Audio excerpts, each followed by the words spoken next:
Hey Bob, how are you? Hi, Jeff. Doing good. Well, thank you for joining me on Indispensable Appraisers podcast. So thank you for joining. It's great being here. I appreciate you inviting me.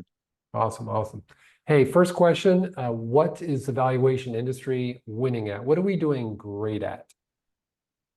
Well, I think that with all the AI and the advancement of technology, the ability to do GIS and mapping and all those kind of things, big data analytics, machine learning, we just have really we're doing good at those, but we have also opportunities in those areas to really take advantage of some of that. I think we're doing a pretty good job, and with AVMs coming on to improve efficiency and accuracy.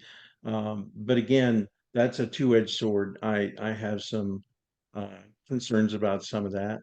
I think another thing that we're winning at is just standardization. Um, USPAP is a good thing, and I think we continue to evolve our best practices and our standards. I mean, if you think back when USPAP was created in FIREA, uh, what we came up with was something that was very necessary because at the time appraisals were all over the place. They just really didn't have the definition, and all kinds of people were doing them that didn't have qualifications at various levels. And so standardizing the qualifications and standardizing the appraisal process and the content of the appraisal have all been improvements. And if you look at UsePath today, it's a lot different than it was back then. It's better. And so that's just another area. I think our industry has been good at forming professional organizations like the Appraisal Institute, and developing standards and advancing the technology. Um, and then I think also being able to diversify the services that we offer has been another win, where we explore uh, broader ranges of services than just traditional appraisal. Feasibility studies, portfolio analysis, maybe for private equity groups that have institutional investors, and they've got portfolios of, let's say, value add properties. There's a need for marking to market and ongoing kind of analytics that we are offering. We've been able to extend our services into different areas of the investment industry. Hey, great. Thank you for that. Yeah, so you covered a lot, technology, standardization, use PAB, diversification of what you can do. So what is the evaluation space? What do you think is our greatest challenge or challenges? Well, our challenges come from those areas also where we're winning. Let's just take AVMs for a moment, and big data. There's even let me back up from just a higher level. There's algorithm, which AVMs are automated and use algorithmic type of thinking. But on the other end of the spectrum, there is heuristic thinking. And we don't hear a lot about that term, but that's gut level decision making. And that's the ability to cut through data without algorithmically parsing it down, but the ability to just make judgments that are good. And that's what the human can do. I don't know how we do it. But if you think about, I like to play chess. And so I've followed that for many years. And there was decades where the best chess computer could not defeat the best grandmaster. And when you think about the billions of possible moves that are out there and the ability of supercomputers to cut through all of those possibilities and evaluate resulting positions, two moves, three moves down into the problem, the grandmaster can't do that. He does look at different positions and explore certain lines, but the decision as to which line to explore is a gut instinct.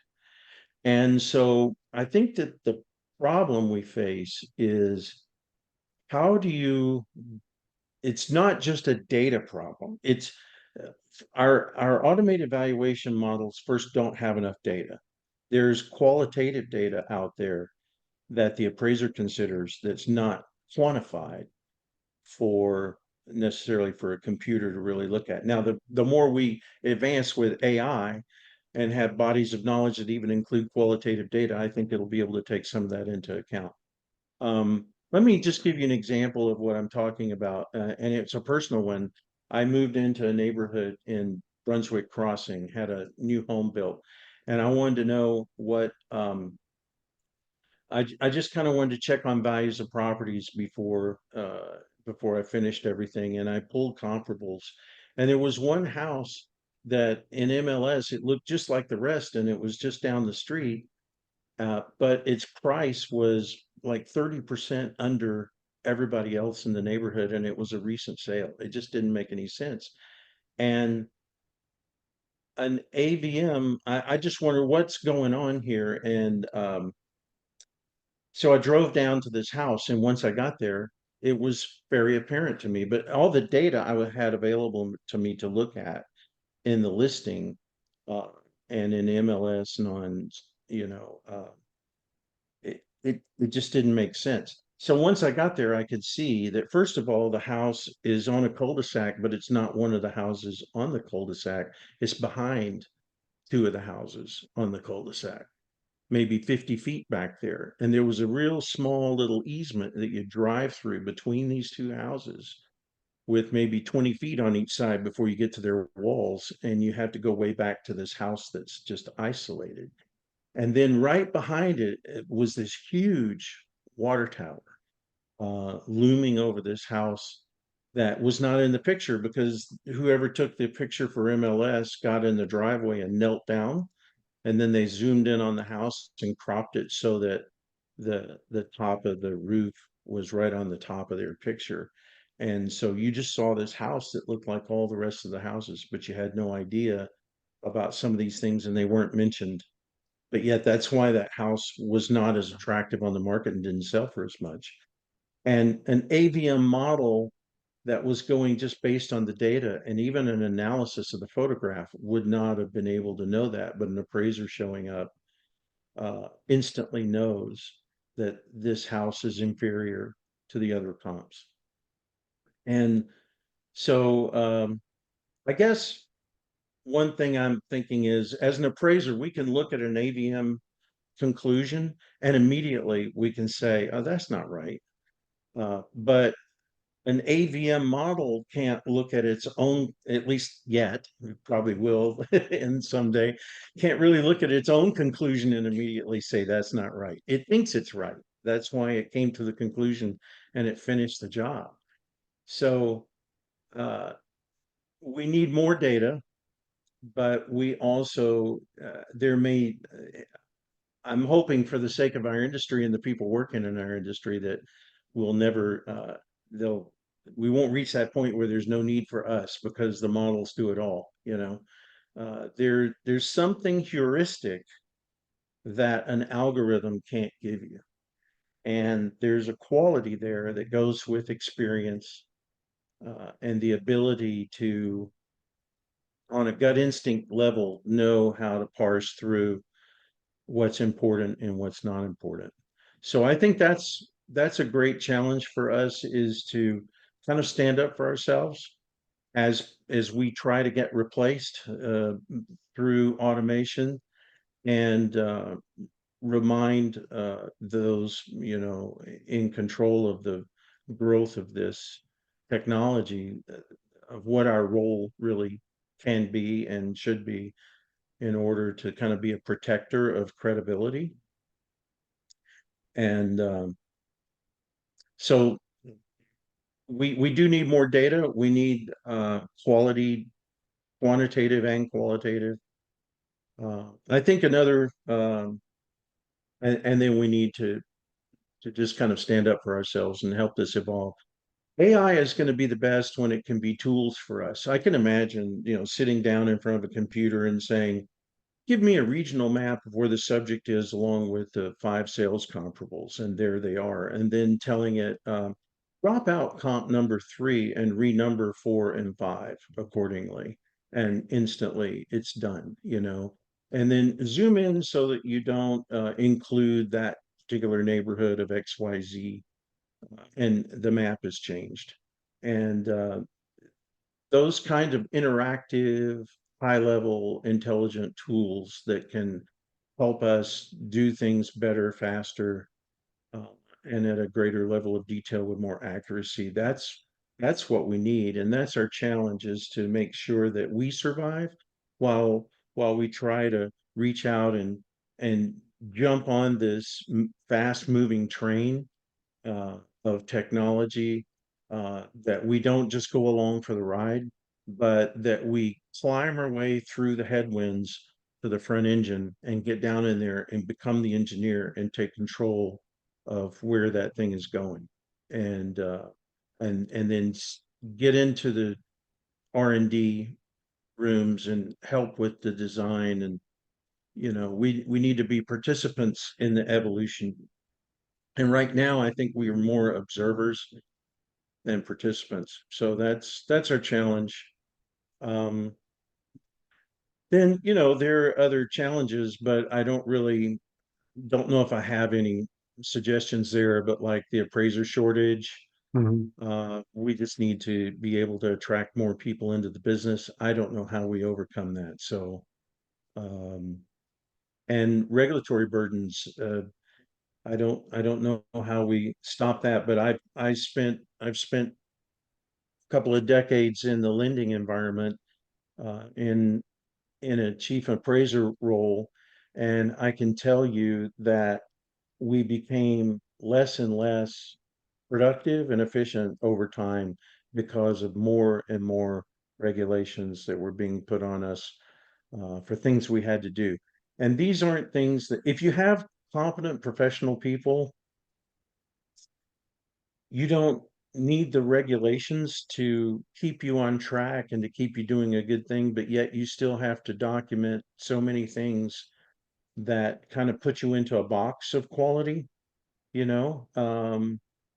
And so it takes longer and you can't get as much done. But I can see how, if you've got less competent people or with less experience and you force them to do these things, like, where'd you get that discount rate? Tell me your source, tell me the year, prove to me it's the most current available. Tell me what the ranges were, what were the sources, was it market participants, was it sales? Where were you within the range? Um, why are you at that level within the range? Those are all good things, and a good, competent professional should be doing those things and will do those things to make sure that they've got good data and it's the most current, and that they're deciding where they are in the range. Well, this property has very little limited upside potential, so the cap rate I'm selecting is close to the discount rate because there's just not that annualized growth of NOI. A good, competent professional knows those things and will do them because they have uh, a standard that they adhere to internally. Regulators come in and say, these are the things that should be done. So here's a form, and you fill it out, and it tells you all the, where you got your data from. And then now you need to go into this and go into that and support everything all the way through. It takes so long. Um, And then when you put an incompetent person and they're going through that process, it doesn't necessarily mean that they come up with a good conclusion. So the regulations burden and slow down the very competent professional, but they do provide a proper process, but not a creative process. It's algorithmic and not heuristic. And so we're putting newer, less qualified people through this regulatory hoops that they have to jump through to produce an appraisal, and it doesn't really necessarily increase the quality of the outcome. So I guess talking a long time here, but it it's like whenever you see something really bad happen in the news, then you hear Congress talk and the politicians say, we have to ensure that that never happens again. And so they'll pass a law. And now we've got more regulatory burden. And that's what happens within finance. It's not to that degree of never again, but it's sometimes it's driven by that. You know, a bank fails. Oh, we have to make sure that never happens again. So let's add more regulation.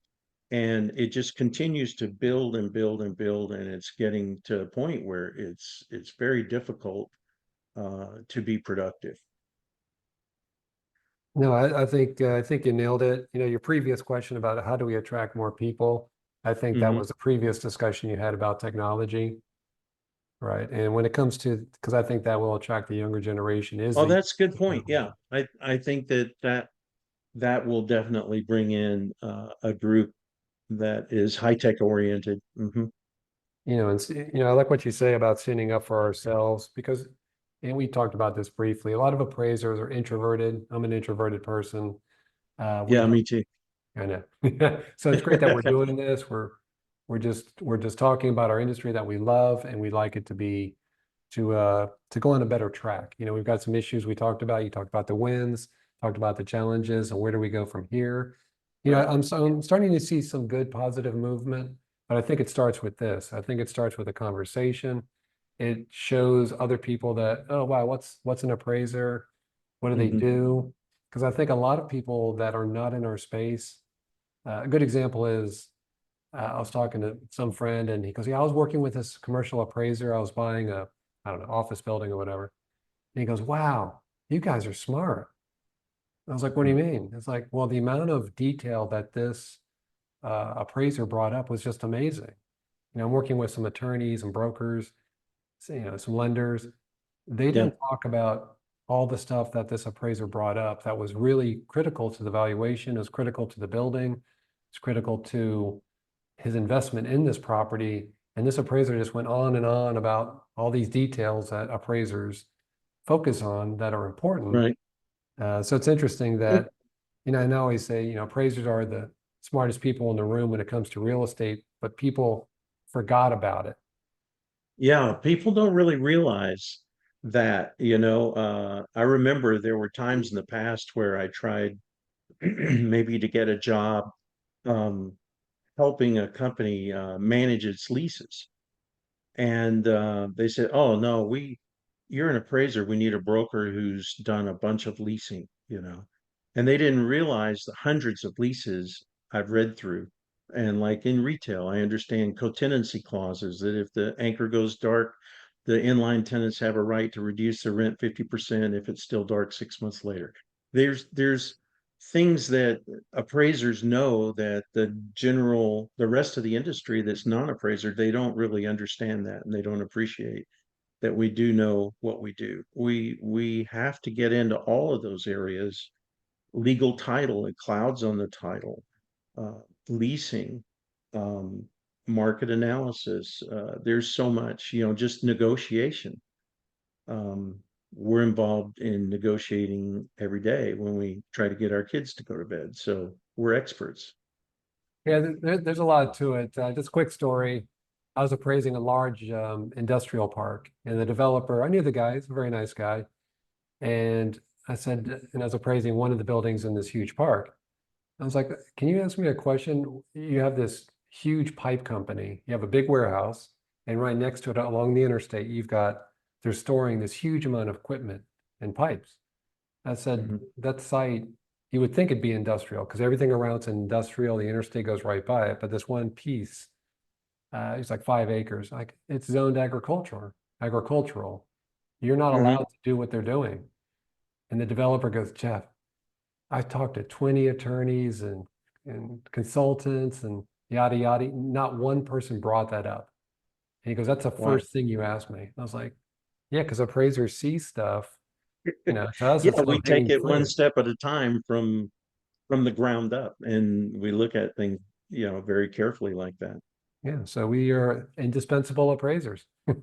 We are, and that's a really great title for this podcast. Well, Bob, I definitely appreciate you joining me today. Oh, it was a blast. Thank you very much. I liked Yeah. being here. Thank you. Have a great day. Thanks, you too.